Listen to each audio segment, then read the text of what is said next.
So I went out in my Datsun 1200, scooted down the front straight, took the first corner and nearly died. Oh my God. Wow, so sharp!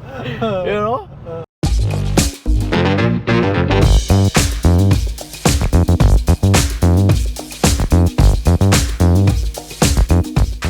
Hey guys, so welcome back to the Piston Show. Doing something totally different today. So we are on the way back to KL from Penang after driving the Proton S70. Uncle YS here is the star of the show, my guest over here, and also at the back seat I would like to introduce Uncle Lim. Uncle Lim is with Nanyang. Not the Lim Gotong Lim. So anyway, we were on the way back to KL, and of course when you have, I think, nearly 150 years of experience in the car. So, nearly. So it makes for a very interesting talk. And true enough, right after lunch in Ipoh, Uncle YS and I, we were talking away. Yeah. And then we decided, why not record it? So Uncle YS, I've known Uncle YS I've been a motoring journalist for nearly 20 years now. And I've known Uncle YS throughout. Oops. And of course, Uncle YS, hugely popular now. But I've known Uncle YS at his Autocar, was it Autocar? Yeah, Auto World. Auto World days. And before that was... Actually, anyway, Uncle, let's take it from the top. You know why they put these barbed wires? Because of the tiger. Oh. Yeah. Oh, okay. Poor tiger. Now he cannot come to the road. Tiger got run over here. Oh, yeah. I see. So anyway, then we talk about everything and anything. Yeah, and tigers. But Uncle YS, Yes. let's take it from the top. I mean, tell me about your rallying period. Why you were telling me about 5 times Malaysian champion. Right. When did it start? How did it start? Well, actually, I started as a race driver. Okay. And that was in 1973. I decided I had always wanted to be a race driver. Okay. So I met my friend and he was preparing his car for a race. And I said, can my car run? Of course your car can run. It's series production, so yours is a production car. And that was it. Within 2 days I was on the track and the race, I took part in a race. From the decision making to the race day was like 3 days. So in the 3 days I had to make my competition license, get spare tires for my car, and that's it. The car was stock. What car was this? It was a Datsun 1200. But you used to race Nissans as well, if I'm not mistaken. That was the Datsun. Datsun is the old name for Nissan. Yeah. See this young man. But 1973 was 9 years before I was born also. Yeah. So my dad was 13 years old. Oh, okay. But anyway, just on that point, Uncle. So obviously you did well in rallying, in racing. In racing, yes. But in the Datsun 1200, I was running in the 1300cc class. Okay. And although I was considered to be fast, I could never win first overall. So I needed to get a first overall car. Okay. And so in 1976, I bought the Mazda Rotary. Okay. Wow. Okay. Yeah, and I started winning races after that. And then later, we decided to go rallying because I wanted to go rallying. Okay. And actually I entered my first rally in 1974. So how do you just wake up and suddenly decide I want to go rallying and be able to do it? Well, I decided to be a race driver because I've been learning how to drive and I thought I was a good driver. How old were you then? 22. Oh. Wow. I raced on my own money. So that's the key thing lah. So as a race driver, I thought I'm the greatest driver in the world. So I went in for the race and official qualifying had been done and I was a late entry, so I told the clerk of the course, Mr. Trevor Butcher at that time, I said, Mr. Butcher, I've never been on the track before, so can you let me onto the track? And that was at 5:30 in the evening. Okay, everybody's done, so I'll let you have the track for half an hour. So I went out in my Datsun 1200, scooted down the front straight, took the first corner and nearly died. Oh my God. Wow, so sharp! And that's when I discovered I used to go on the near Rodman's Corner there. Okay. And then I watched these people drive. I said, these people cannot drive. So terrible. I can be faster. And then when I saw the corners for the first time that day, it was terrible. And when I came to Rodman's Corner, nearly flipped the car, man. Oh my. Because it was so different, you know. Okay. What you see on the track with your own eyes and driving your car and seeing from outside. But then I learned very quickly, you know. So what was, okay, in terms of racing, Yeah. okay, what is your greatest memory? Your best memory lah? Of course, that's the day when I won my first race against the famous Hong Kong ace Albert Poon in a 1-to-1 fight. It was just the two of us in the front. Okay. All the way from start to finish. What year was that? That was in 1977. Wow. Yeah, my first win was in 1977. I think I was on third grid, and he and another person was on first and second. And then I took over the lead in lap 6.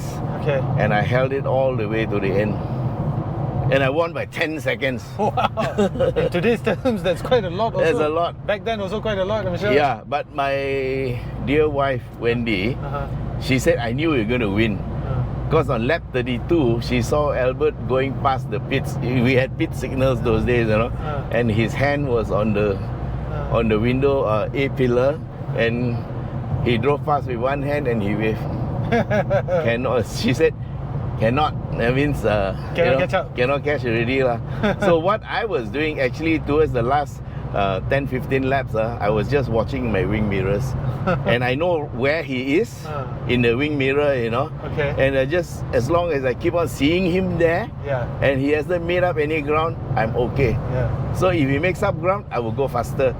And the whole idea about a race is, I tell you, when you take over the lead in the 6th lap, you wish that the 7th lap is the end of the race. Yeah, of course. Because you're in front. Yeah.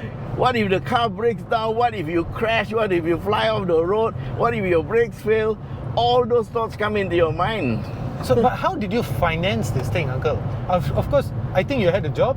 Yes. You were selling heavy machinery. Yes. Right? I remember you told me. Yes. So you were selling all this construction machinery. Construction machinery. So I was earning good money. Okay. Because I started when I was in 1970. Okay. Yeah. So okay lah. So racing was what you were good at. Yes. And business, heavy machinery is how gave you the income that you needed to indulge in your passion lah. Yes. Right. So okay, how does this all lead to motoring journalism? Oh, I love cars. Yeah. Ever since I was a kid, I could drive a car when I was 8. Okay. I drove my first car. Of course, the engine died when I put it into gear lah. It was a Mini Traveller at that time. The Mini was the only car I could reach all the pedals at the same time. Okay. And but from then on, I used to steal cars to drive. My family had quite a few cars. So I learned how to drive, and by the time I was 14, my brother was in the car, and I was with him somewhere near Port Dickson, and I said, let me drive. He just pulled over and I just drove. You were 14? 14. Then he said, hey, you know how to change gear? Oh, you know how to rev up also. So it's all audio, you know, you rev up, you hear the sound, then it's time to change gear. And then I said, I've been watching you since I was 6 years old. I knew how to drive, I just needed the chance to drive. Yeah. Sometimes all you need is an opportunity. Well, I wasn't the best driver then, you know, but I learned how to drive. So from a very young age, I was driving. Which was the last year that you won a race? The last year that I won a race was probably 1992 or 3. I can't remember. Okay. It was in the Ford Laser S. Okay. Yeah.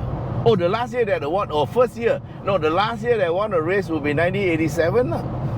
That you won a race? Yeah, in rallying. Oh, okay. So what happened in 1993, you said? 1993, I think I was driving for Ford team, and we were in the Laser S. You were still driving lah? I was still driving, yeah. Right. Yeah. So you drove a Datsun, you drove a Mazda, you mentioned. I drove Ford. Toyotas, Ford, Toyotas. Honda, Civic. Which one has left an impression? Like you close eye, you want to drive it again. It's quite hard to say, but I suppose it would be my Toyota 86 in my rally days. That's a very nice car. I think I know that photo. There's a photo of you the drifting into A86. Yeah, the yeah, Levin, yeah. Why do you like it so much? Because that car was a little David that fought all the Goliaths. Yeah. It was a 1.6 liter car, and a lot of people thought that it was a cheater car, that I had a 1.8 or 2 liter, and there was one time when somebody actually protested and they stripped my engine and they checked that it was 1.6. Even my ex-co-driver who co-drove me, then one day he bought one of my old cars, and a few months later he stripped it down and they said, okay, now I believe you're running a 1.6, because the condition was I should not touch the car, not even wash it after the rally, because he was going to take the car. Now I know why he didn't want me to wash the car, because he wanted the car as it was, fresh from the rally, that nothing had been removed from the car. Okay. Yeah. So, Wow. yeah. But I guess that's the beauty about the 86 lah, light and fast and Yes. obviously Yeah. So, okay, then how did your career transition? I mean, you obviously done well in racing. Yeah. What happened after that? Oh, I was selling heavy equipment, and I was the sales manager. And then one day, my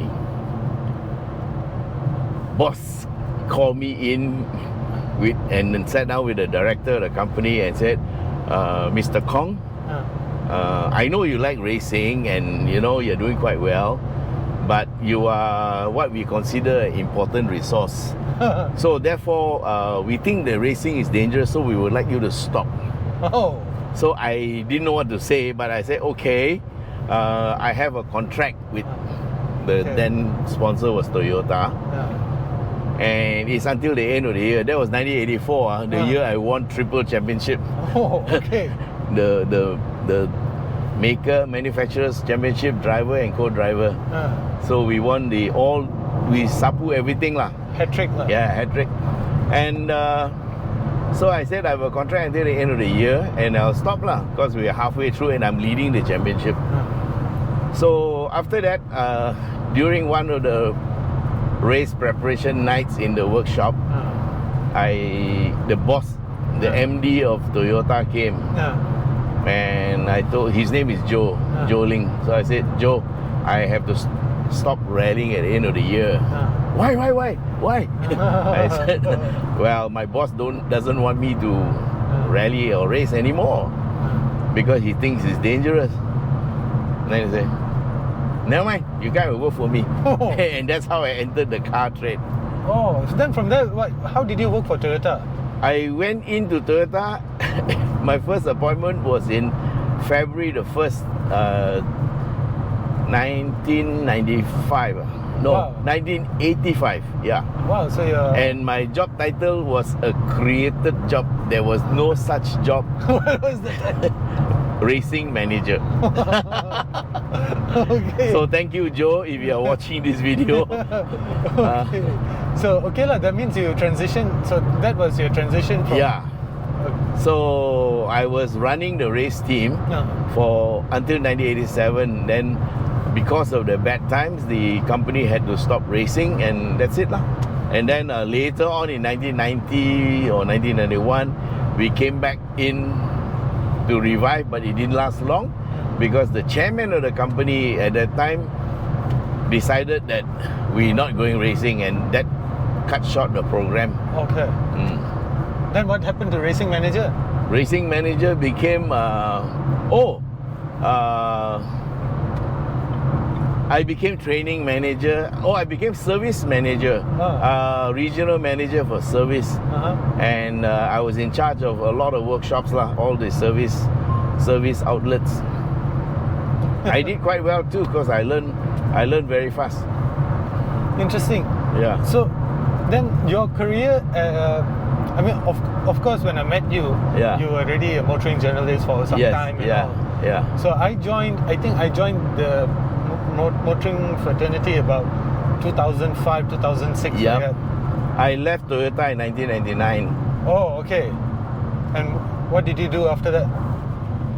Well, one day the HR manager said, because that was after the bad time 1988, The Asian crisis. 1998, yeah, it was a crisis. Gentlemen, we have a brilliant idea.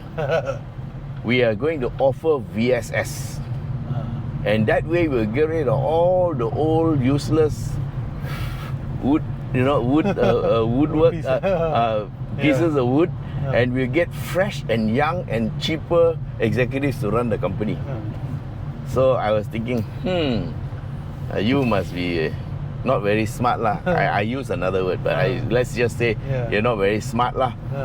Because all the he used the word dead wood. The dead wood who have no future elsewhere won't dare to leave this company. They will stay. Only the brave, the very clever, or the very crazy ones will want to leave lah. So I was one of those. So a few of us applied, and they let a few of us go. They wanted to hold me back, but I negotiated my way out, and so I came out lah. So in the beginning, I thought that I would start a workshop because I love cars. But after 6 months, I knew that this wasn't the thing I wanted to do lah. So I moved into other things. Oh, okay. I went into events. Oh, okay. And I also part-time as a journalist. Oh, for who? I wrote for AutoWorld. Oh, before that, I wrote for this place called Lycos Asia.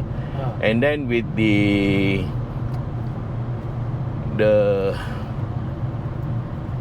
Twin Tower incident. What Twin Tower incident? The one where the plane crashed into okay, in 2001. Okay, 2001. September 11. Right. September, the word is September 11. And I was thinking our Twin Tower. Yeah, so Lycos Asia decided to pull out. Right. And then I joined AutoWorld. I was there for quite a while. I think you were there for many years. Many years, yeah. 15 years maybe. For that, I got to thank Chips Yap, who vacated the place, and it was there for me to take. Thank you very much, Chips Yap. Okay. Then you were just there. I was just there. And I also wrote for Malay Mail Online, The Sun, and also The Edge, So I was a motoring journalist lah. And then I was just hanging around there, and then suddenly my ex-marketing manager from AutoWorld said, let's start a YouTube channel. And that was in 1999. In 1999 YouTube channel? 2019. Sorry, 2019. So we are at the start of our 6th year. And so far we have 164,000 subs and subscribers, and we are doing okay lah. I just get a little bit of extra pocket money that keeps me going, and I'm fine with it. I think you've done phenomenally well. Okay, you're 72. Yes. At 72, most people are, thinking that I can't do much in my life anymore. I'm going to take it easy. I think even Uncle Lim is still going. But what's that secret, Uncle? What's the drive? Why are you so driven? Why not just, take it easy? I like to see things come together. I like being independent. I don't get any money from my kids. I don't ask lah. They sometimes give me a little bit. But I like to be financially independent. So I am in retirement mode. So all this extra money just helps me to enjoy some of the finer things in life. Which is cars lah. It's something that you've indulged in all the time. Don't ask me the next question. I wanted to ask your own cars, but that one I sort of know. But just for our viewers' sake, like your own cars. I know you have a Golf R. I know you've had a Cayman. I know you've had a C-Class. My pet project now is a MGA 1957. See, there you go. But MGA, Yeah. how is that coming along?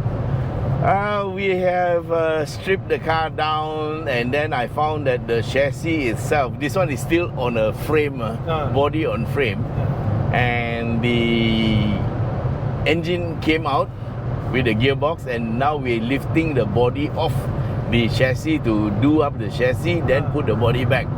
So I'm going for full restoration. Yeah, and then after that I'll putter around at 30 miles per hour.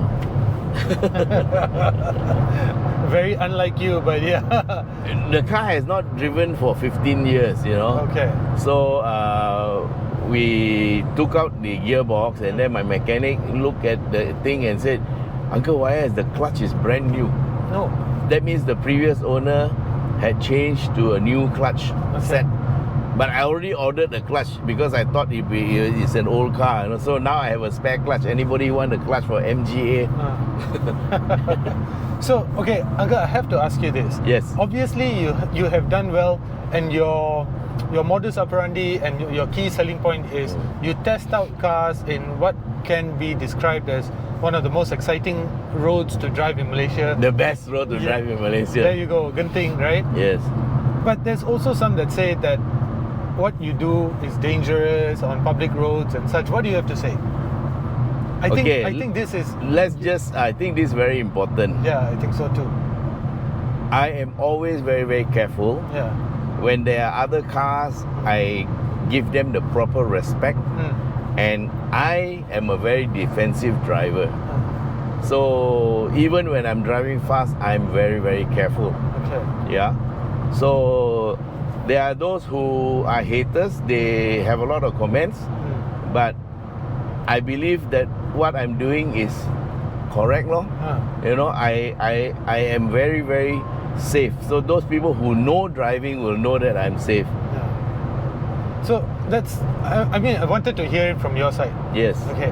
So now though, I mean, right now we are in the content creation, content creator generation. Yes. Right? Yes. Where anybody can start a YouTube channel. Yeah, anybody with a handphone can be a YouTuber. Can start a YouTube channel, correct. You know? So what do you have to say to people that are trying to be like you? Okay, I was just telling you earlier, you know, you want a seed to grow into a plant. Yeah. You have the seed. Yeah. Okay, so it can be a very good seed. Yeah. But the conditions must be right, lah. And this is what the young YouTubers or TikTokers are facing. In order to be successful, you need to have followers. Correct. If you have no followers, you cannot be successful. Yeah. So I have a friend who is a very good driver, but his YouTube channel is not doing well because he doesn't have the time and the money to develop it. I'm a retiree, so I'm already on my savings. So if I don't earn any income, it's okay. Yeah. Okay, so that's one condition. You must have the financial resilience. So if you have, say, parents who have money to support you, because you need at least 2 years, maybe 3 years of scraping by, even minimal income. Because there's no money. There's no money, you know. So, and you need to spend time, like you go for a drive like this, you may think it's free, but you eat anything outside, you know. Yeah, correct. So, fuel, toll. Yeah, tolls. You take a test car, you got to pay tolls. Every time you go up to Genting and down, it's 18 ringgit 50 cents. And not only that, incidents can happen. Yeah. You know, you might be safe, but somebody can come and bang into you. Yeah. So far it hasn't happened. No, I mean for anybody, it can happen to anybody. So you need to have financial resilience. Then you need to be consistent. One video doesn't make you a king, you know. Yeah, of course. Okay. So you can be what you call a flash in the pan, they call it, you know. But it's not real. Sustainability. So you must work hard. And you must learn very fast. So I had one lesson in video editing. Thanks to my good friend Mr. Sim. You know, he gave me one lesson in video editing. What did he say? No, he taught me how to edit the video. Oh, okay. He did me a hands-on lesson. Right. You know? Yeah. And that's it. Then after that, So you edited your first few videos? no, he helped me to edit the first few videos. Okay. And then I learned lah. So you have to learn very quickly. Yeah. Because you cannot depend on anybody to do your work for you. Because if you have to pay a videographer, you're already at a disadvantage because you can't afford to pay a videographer. Yeah. You know, especially when you're not earning any money. It took us 3 months to earn like $25. You know, the first $25 was 3 months in coming. That also they didn't pay you because it's too small. You got to wait. But that's the thing. I think a lot of the younger generation do not understand because, you know, right now you read in the news, you read somewhere that young school-going children Yes. want to be YouTubers as a career. But this is obviously not just a career. Yeah. I think you made a very important point just now that you started 5 years ago. You're 72 now, so maybe about 67, 68. 68, yeah. 68. So, but at 68 years old, you were willing to learn how to edit video. That's the other thing. Yeah. You must be willing to learn. Correct. The moment you think you're the world's best videographer or YouTuber, you have stopped learning. Correct. Or the moment you think you're the world's best driver, you have stopped learning. Even today, I learn. Yeah. You know, Every day is every day is a learning day. So, okay, as a driver, Yeah. as an everyday driver, Yes. what's an important skill? As an everyday driver, what's the important skill? For me, anticipation. correct. I also think so. You must, your surroundings lah. Yes. You know? You have environmental awareness Yeah. and anticipate, and also Yeah. to be defensive. Yeah. You know, there are some people who say, oh, this is my right of way, he shouldn't have come out of the junction. Yeah. And so I had to hit him. But a defensive driver would be, you see the car coming out of the junction, you slow down in case he didn't see you. You take evasive action, you know. Yeah. So you have to be that careful lah. So I think, okay, Uncle, you're much more old-timer than me, but I am of the opinion that driving standards in Malaysia have dropped. What do you think? If you drive just to pass the driving test and then you stop learning from there, that's it lor. Yeah. So driving is actually, driving and living your life is very much the same. You want to overtake a car, is it safe to do so? Yeah. You want to change your career, you're at a crossroad, should I turn left, right or go straight? Yeah. You know? Yeah. So driving and life has a lot of parallels, or rather I can draw a lot from there lah. Yeah. You know, so you see a car on the road, you see him weaving left and right. Yeah. Is he drunk? Is he falling asleep? Yeah. So then you know you should stay away from him. Yeah. But if you don't look at him, what is happening, Yeah. and you go past him and he comes out and hits you, then you have what you call an accident. So what's the parallel in life? You must know what's happening in your environment in life. Environmental Awareness. Yes. Yeah. Situational awareness. Situational awareness and making the right decision, making the right call. Yeah. It's true. So, Uncle, we can go on and on. Yes, we can go on. Yeah. But just before we end this video, what piece of advice? I mean, you are immensely experienced. You've done well in life, in my books at least. You know, what's the one important piece of advice you can share with the younger generation? For what? I guess life. You know, I'm sure like what situational awareness is something that you can also practice in general, even in your career. You can already pick up when somebody is trying to play politics in work. You know, you can create that awareness, something that can transcend and something that you can use in your daily life. I think in terms of daily life, there are many advice. There's a lot of advice I can give. There's no one size fits all. There's one word for people to live a better life. That word is balance. You must have balance in your life lah. Okay. We won't go into details, but the other one for coping with life, don't let anything be a barrier to what you want to be. Yeah. I mean, a lot of people at my age, if I say, hey, let's start a YouTube channel, no lah, I'm too old lah. No, video is not for me. I cannot talk in front of a camera. My voice will, my voice will crack, you know. I'm too old, you know. Whatever it is lah. So whatever it is you want to do in life, study it. Do not be afraid to fail. If you're afraid of failure, let me tell you this one last story. There was this guy I used to know. He wants to go racing. But every time we meet him, what are you doing? Preparing car. Next time we meet him, preparing car. When I go in, I must win. Doesn't work like that.